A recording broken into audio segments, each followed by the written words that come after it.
Good morning बच्चों, नवांकुर डिजी lessons में आपका स्वागत है। आज हम पढ़ने जा रहे हैं कक्षा 11 हिंदी विशिष्ट स्वाति पद्य खंड पाठ 3 प्रेम और सौंदर्य के अंतर्गत मतीराम के छंद, जिसके रचयिता कवि मतीराम जी हैं। इस पाठ में 5 छंद हैं। कवि मतीराम रीति काल के प्रमुख कवि माने जाते हैं। सौंदर्य वर्णन में मतीराम अद्वितीय हैं। मतीराम के पिता का नाम रत्नाकर है। कवि मतीराम जी के जन्म की निश्चित तिथि का निर्णय नहीं हो सका, परंतु इनका जन्म 17वीं शताब्दी में हुआ था। मतीराम और भूषण दोनों भाई थे। दोनों ही उच्च कोटि के कवि हुए हैं। मतीराम जी बूंदी के महाराज भाव सिंह के दरबारी कवि थे। इनकी जन्म तिथि के समान ही मतीराम के निधन के संबंध में भी विवाद है। मतीराम रीतिबद्ध कवि थे। ये राज दरबारी कवि थे। मतीराम के काव्य की भाषा विशुद्ध ब्रज भाषा है। मतीराम के लिखे कुल 9 ग्रंथ बताए जाते हैं, किंतु 4 ग्रंथ ही उपलब्ध हैं। फूलमंजरी, रसराज, ललित ललाम, मतीराम सतसई। अब हम छंद पढ़ेंगे, समझेंगे। पहले चरण में हम इसका संदर्भ लेते हैं।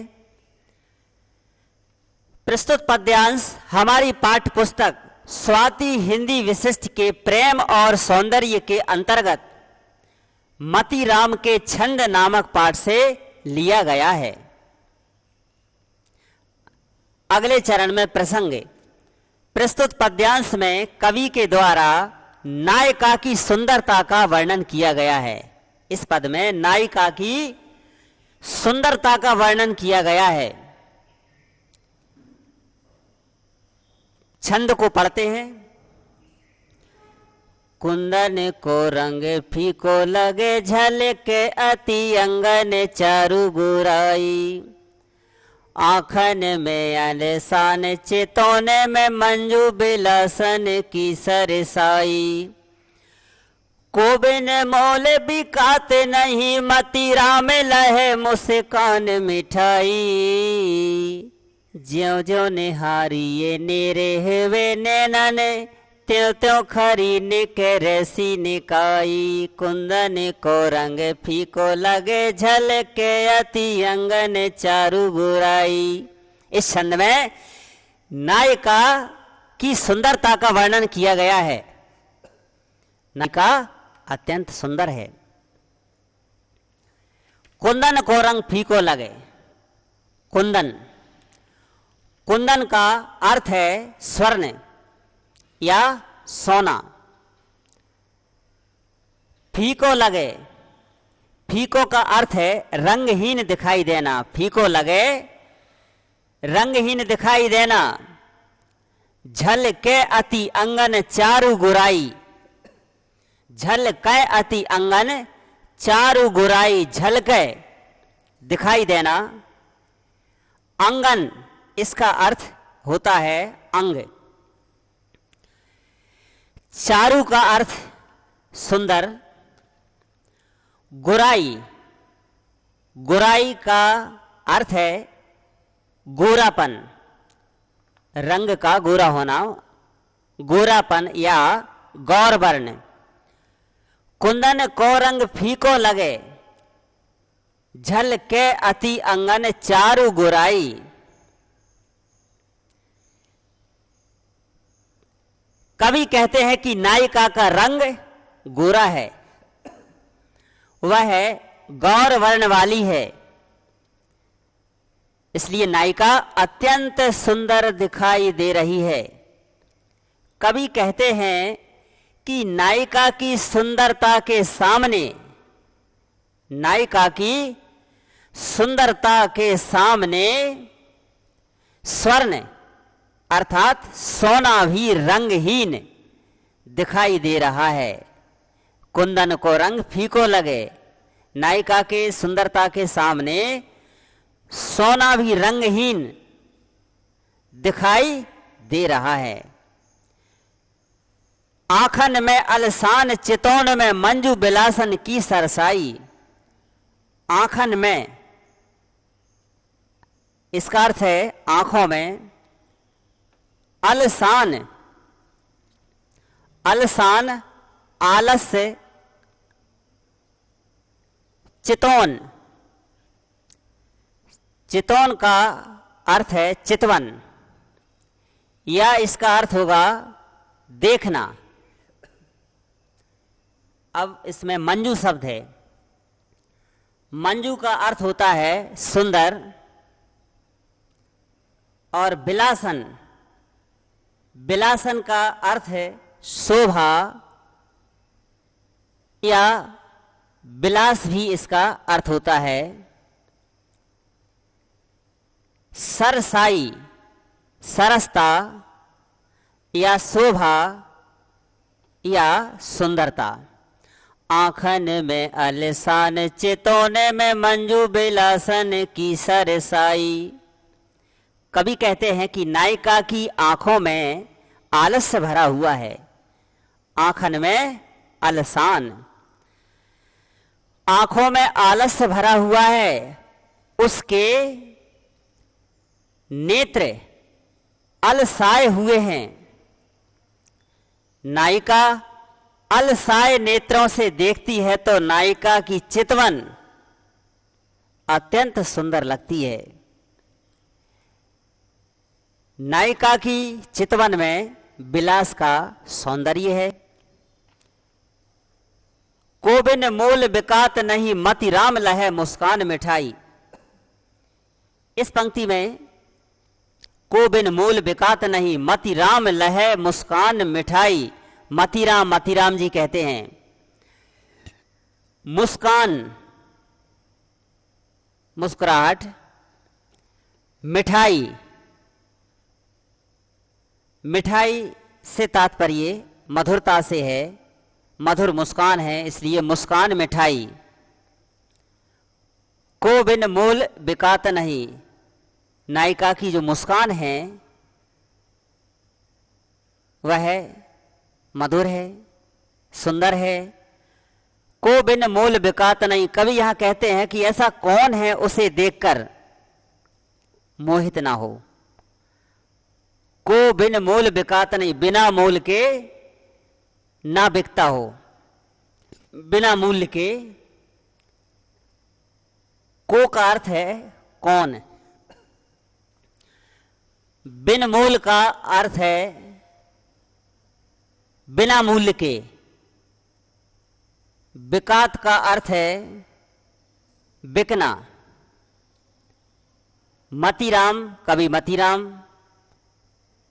मुस्कान, मुस्कान, मिठाई, मधुर। कवि कहते हैं कि नायिका सुंदर है। कवि क्या कहते हैं? कहते हैं कि नायिका सुंदर है और नायिका की मुस्कान और भी अधिक सुंदर है।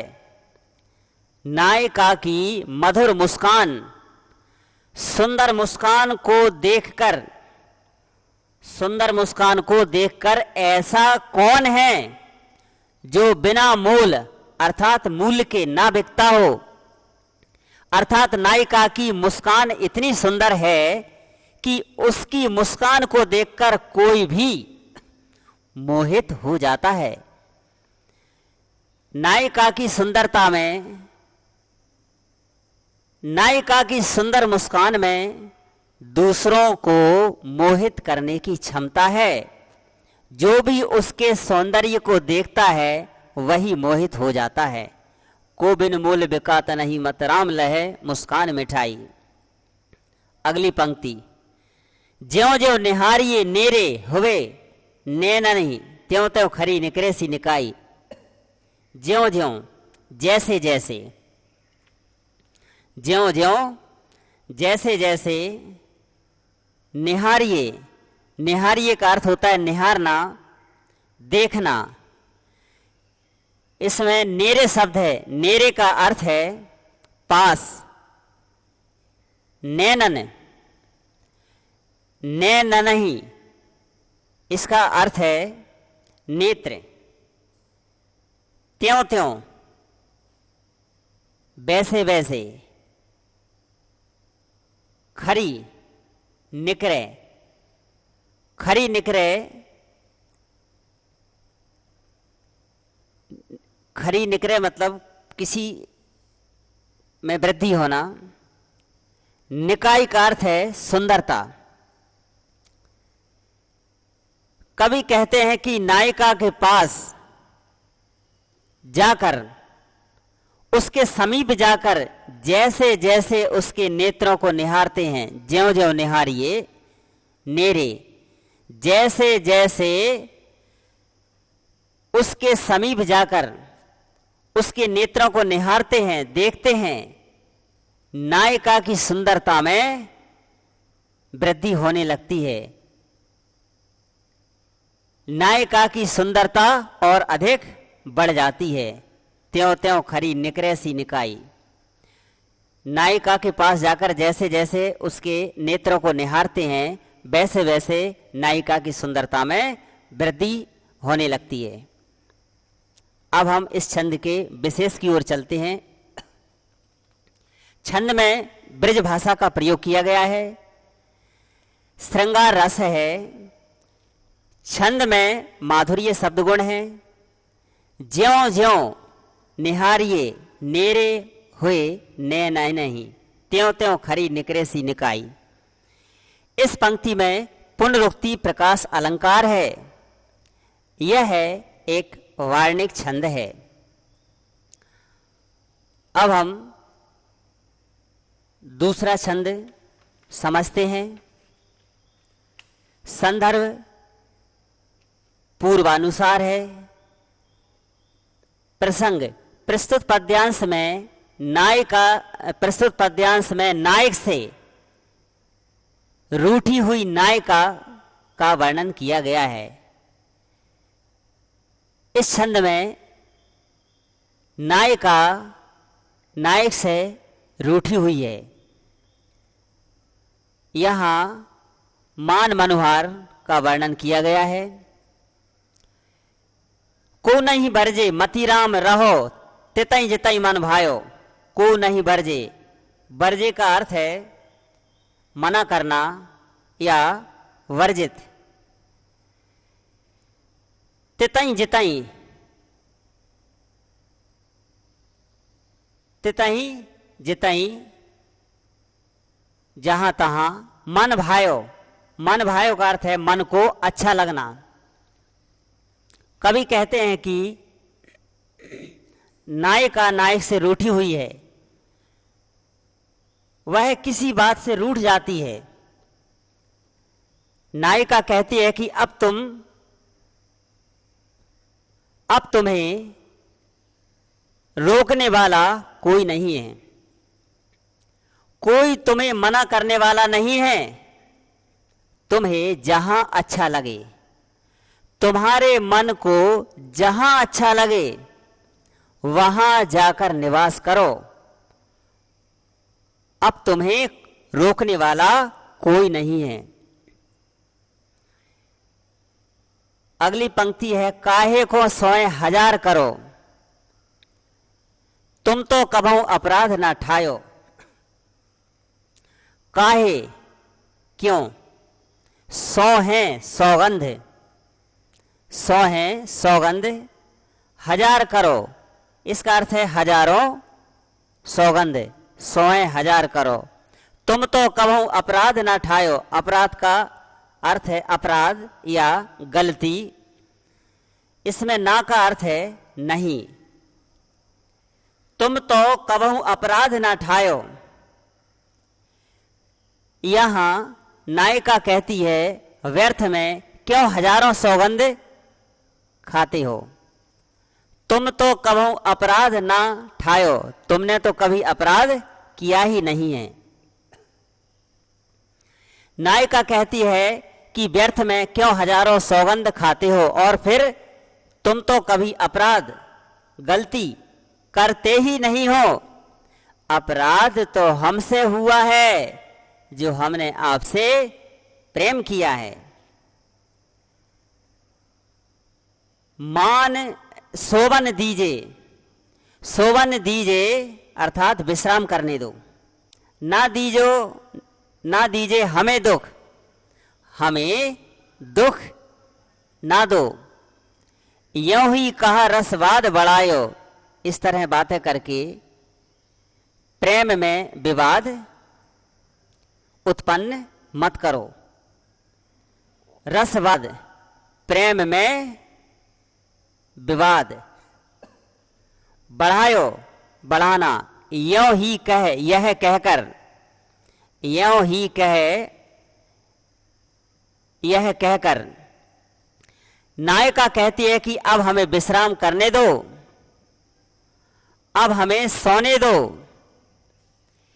इस तरह वार्तालाप करके हमें दुख ना दो, प्रेम में विवाद उत्पन्न ना करो। इस छंद की अंतिम पंक्ति, मान रहोई नहीं मनमोहन, मान रहोई नहीं मनमोहन, माननी होए से सो माने मनायो। मान रहोई नहीं मनमोहन, माननी होए सो मनायो। मान सम्मान, मनमोहन श्री कृष्ण, माननी मनाने योग्य, सो माने मनायो उसे मनाना। नायिका कहती है कि हे मनमोहन, जब हमने तुम्हारे प्रेम में समर्पण कर दिया है तो मान तो पहले ही नहीं रहा, अब जो माननी हो उसे जाकर मनाओ, मैं माननी मनाने योग्य नहीं हूं। इस छंद का विशेष ब्रज भाषा है, श्रृंगार रस है, माधुर्य शब्द गुण का प्रयोग किया गया है, अनुप्रास अलंकार है, यह वार्णिक छंद है। अब हम छंद क्रमांक 3 पढ़ते हैं।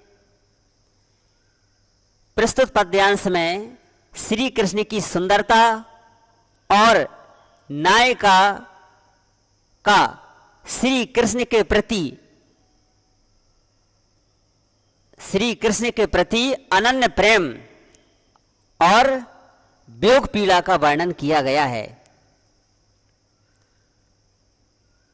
इस छंद में श्री कृष्ण की सुंदरता का वर्णन है और वियोग का भी वर्णन किया गया है। मोर पखा मती राम किरीट मनोहर मूरत सोमन ले गयो। कुंडल डोलन गोल कपोलन बोले स्नेह के बीज शोभे गयो।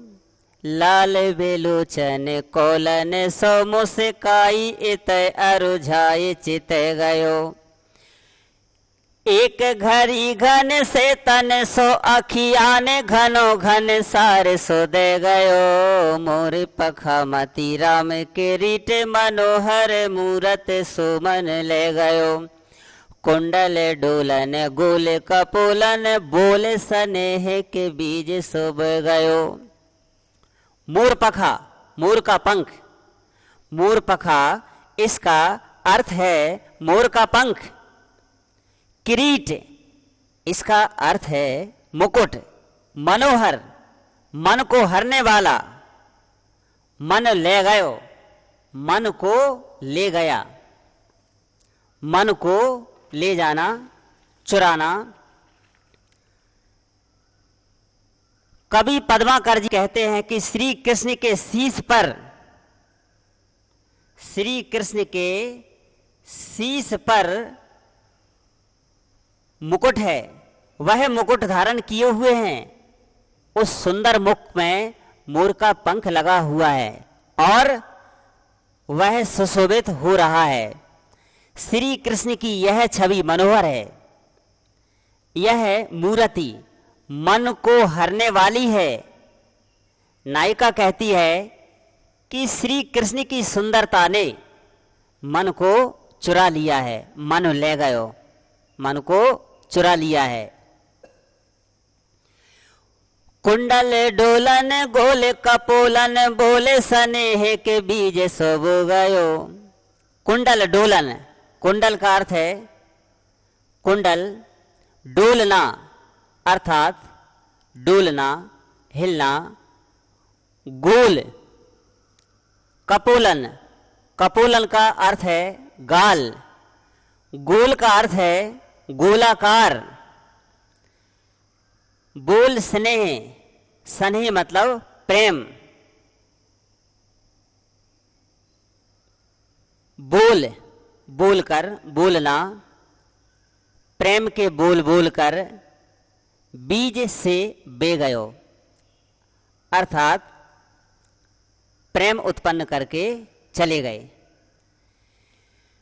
श्री कृष्ण के कानों में कुंडल हैं। बात करते समय कानों के कुंडल डोल रहे हैं। श्री कृष्ण के गाल गोल हैं, अत्यंत सुंदर दिखाई दे रहे हैं। श्री कृष्ण प्रेम की बातें करके मन में प्रेम उत्पन्न करके चले गए। हृदय तल में प्रेम के बीज बोकर चले गए हैं। लाल बिलोचन कौलन सो मुस्काई, इतई अरुझाई चिते गयो। लाल बिलोचन, बिलोचन का अर्थ होता है नेत्र। अब लाल बिलोचन नेत्र लालिमा से युक्त हैं, अत्यंत सुंदर हैं। कौलन सी मुस्काई, मुस्काई मुस्कान, सुंदर मुस्कान। इतई, इतई यानी ये इसी ओर, अरुझाई उलझा कर, चिते गयो, चिते गयो देखकर। श्री कृष्ण के नेत्र सुंदर हैं, उनके नेत्र लालिमा युक्त हैं और सुंदर दिखाई दे रहे हैं। लाल बिलोचन नेत्र लालिमा युक्त हैं और सुंदर दिखाई दे रहे हैं। श्री कृष्ण की मुस्कान मन को हरने वाली है। वह हमें देखकर, श्री कृष्ण हमें देखकर और मुस्कुराकर हमारे मन को उलझाकर चले गए। हमारा मन श्री कृष्ण में उलझकर रह गया है। एक घड़ी घन से तन सो, एक घड़ी, एक क्षण, एक पल, तन शरीर, घन बादल, अखियान नेत्रों को, घनो घनसार सो दे गयो, घनो घनसार सो दे गयो, दे गयो देकर चला जाना। घनो घनसार, घनो का अर्थ गहरा है और घनसार का तात्पर्य घनघोर वर्षा से है। श्री कृष्ण एक घड़ी के मिलन से नेत्रों को बादलों के समान होने वाली घनघोर वर्षा देकर चले गए। इस छंद का विशेष ब्रज भाषा का प्रयोग किया गया है। इसमें वियोग श्रृंगार रस है, माधुर्य शब्द गुण का प्रयोग किया गया है, अनुप्रास अलंकार है। यह वार्णिक छंद है। अब हम छंद क्रमांक 4 पढ़ेंगे। मोरे पखा मती राम के रीटे में कंठ बनी बन माल सोहाई, मोहन की मुस्कान मनोहर कुंडल डोलन में छवि छाई। लोचन लोल विशाल बिलोकन को न बिलोक भयो बस माई, वा मुख की मधुराई कहाँ कहो मीठी लगे अखियान लुनाई। इस छंद में कवि ने श्री कृष्ण के सौंदर्य का बड़ा ही सुंदर ढंग से वर्णन किया है। मोर पखा, मोर का पंख, किरीट, मुकुट, कंठ, गला, बनमाल बनी, बनमाला, वन में प्राप्त फूलों की एक विशेष प्रकार की सुंदर माला, बनमाला। सुहाई, अच्छी लगना। कवि मतीराम कहते हैं कि श्री कृष्ण के सिर पर मुकुट है,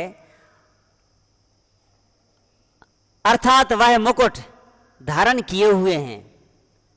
श्री कृष्ण मुकुट धारण किए हुए हैं और उस मुकुट में मोर का पंख लगा हुआ है और श्री कृष्ण के गले में वनमाला अत्यंत सुंदर दिखाई दे रही है।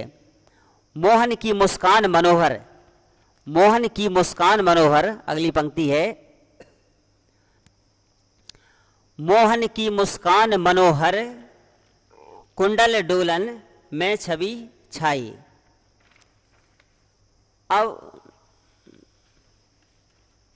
मोहन की मुस्कान अत्यंत सुंदर है।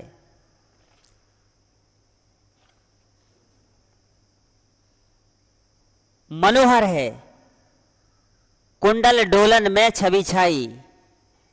जब श्री कृष्ण बात करते हैं, वार्तालाप करते हैं, तो उनके कानों में कुंडल डोल रहे हैं।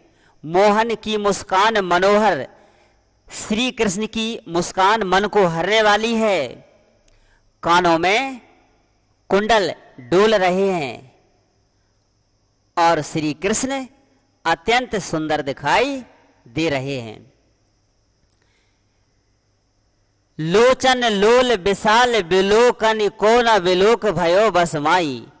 लोचन लोल विशाल विलोकन को न भयो बसमाई। लोचन, इसका अर्थ है नेत्र। लोल विशाल, उनके नेत्र विशाल हैं, सुंदर हैं। विलोकनी को न विलोक भयो बसमाई। लोचन लोल विशाल विलोकनी को न विलोक भयो बसमाई। लोचन, इसका अर्थ नेत्र है। लोल का अर्थ सुंदर, विशाल का अर्थ विशाल है, बड़ा। विलोकनी, देखकर। फिर इसमें एक शब्द है विलोकी, इसका अर्थ भी है देखकर। भयो बसमाई, बसीभूत होना, मोहित होना। श्री कृष्ण के नेत्र सुंदर हैं, चंचल हैं और विशाल हैं।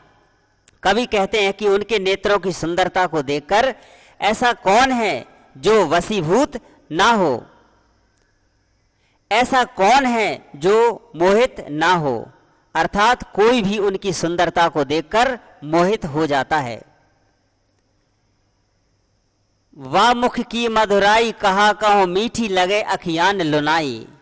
वाह मुख, उस मुख, वाह मुख, उस मुख की मधुराई। मधुराई से तात्पर्य यहां सुंदरता से है। कहा कहो, कहां तक कहूं, कहां तक वर्णन करूं। मीठी लगे अखियान लुनाई। अखियान उनके नेत्र। लुनाई, लुनाई का अर्थ लावण्य। इसका तात्पर्य सुंदरता से है। कवि कहते हैं कि श्री कृष्ण के नेत्र सुंदर हैं, श्री कृष्ण का मुख सुंदर है।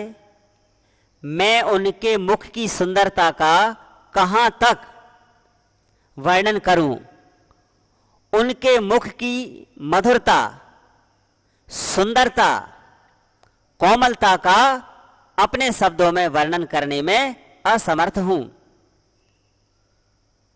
विशेष श्रृंगार रस है, ब्रज भाषा का प्रयोग किया गया है, माधुर्य शब्द गुण है, प्रसाद शब्द गुण भी है। यह वार्णिक छंद है। अब हम अंतिम छंद समझेंगे। गोप सुता कह गौर गोसाइन पाए परो बिनती सुन लीजिए। इस छंद में गोपिका के द्वारा माता पार्वती से श्री कृष्ण को वर के रूप में प्राप्त करने की प्रार्थना का वर्णन किया गया है। इस छंद में गोपिका के द्वारा माता पार्वती से श्री कृष्ण को वर के रूप में प्राप्त करने की प्रार्थना का वर्णन किया गया है। गोप सुता, गोप सुता, गोप गोप की पुत्री, गोप सुता गोप की पुत्री, ग्वाल की पुत्री, सुता का अर्थ है पुत्री। गौरी गोसाई माता पार्वती से कहा गया है। पाए परु पैर पड़ना, चरण स्पर्श करना, विनती प्रार्थना करना, सुन लीजिए सुनना। गोपिका या गोपसुता माता पार्वती से प्रार्थना करते हुए कहती है कि हे माता पार्वती, मेरी विनती स्वीकार करो, मैं आपके पैर पड़ती हूं, चरण स्पर्श करती हूं, मेरी प्रार्थना स्वीकार करो। अगली पंक्ति है, दीन दया निधि दासी के ऊपर नेकव सुचित दया रस भीजे। दीन दया निधि दासी के ऊपर, दीन दीनहीन, दया निधि दया के सागर, बहुत ही दयालु, दासी के ऊपर अर्थात दासी के ऊपर, नेकु थोड़ी सी, सुचित इसका अर्थ है कृपा, दया रस भीजे दया दृष्टि डालना, दया से भिगोना। हे माता पार्वती, आप दयालु हैं, दया की सागर हैं, इसलिए हे कृपा निधि, हे दया निधि, दीनहीन दासी के ऊपर थोड़ी सी दया कीजिए, मेरे ऊपर थोड़ी सी कृपा कीजिए। आपका हृदय अत्यंत उदार है, दयामय है, इसलिए हे माता पार्वती, मेरे ऊपर थोड़ी सी दया दृष्टि डाल दीजिए। देही जो ब्याह है उछाए सो मोह नहीं, मातो पिता को सोमन कीजिए। देही दो या दीजिए, ब्याह है विवाह है, उछाह है इसका अर्थ है उत्साह पूर्वक, प्रसन्नता खुशी खुशी या प्रसन्नता पूर्वक। मोहने, मोहने का अर्थ है श्री कृष्ण। मात पिता हो, माता पिता, कौसो मन कीजिए, ऐसा मन कर दीजिए। गोपिका कहती है कि माता पार्वती, हे माता पार्वती, मेरे माता पिता का ऐसा मन कर दीजिए, ऐसा मन कीजिए जिससे वह प्रसन्नता पूर्वक, उत्साह पूर्वक मेरा विवाह श्री कृष्ण से करने के लिए तैयार हो जाएं। गोपिका कृष्ण से विवाह करना चाहती है। अब इस छंद की अंतिम पंक्ति है, सुंदर सावरो नंद कुमार बसे उर में बरसो बर दीजिए।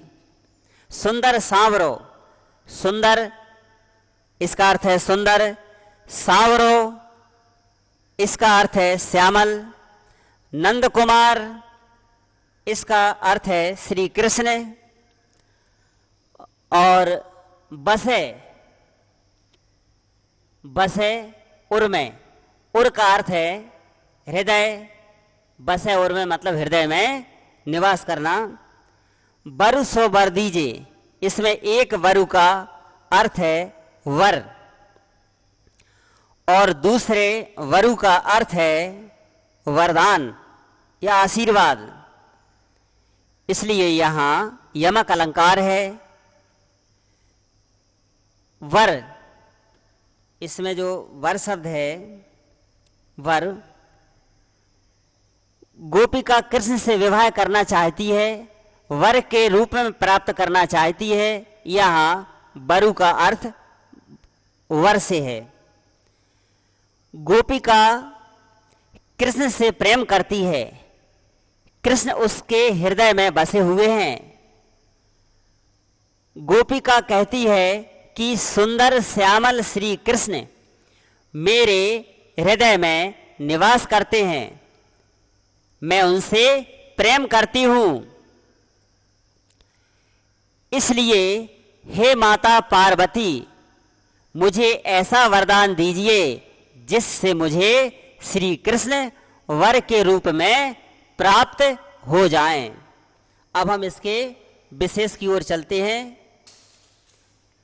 ब्रज भाषा का प्रयोग किया गया है, श्रृंगार रस है, इसमें माधुर्य शब्दगुण है। सुंदर सांवरो नंद कुमार बसे उर में बरसो बर दीजिए, यमक अलंकार है। अनुप्रास अलंकार का भी प्रयोग किया गया है।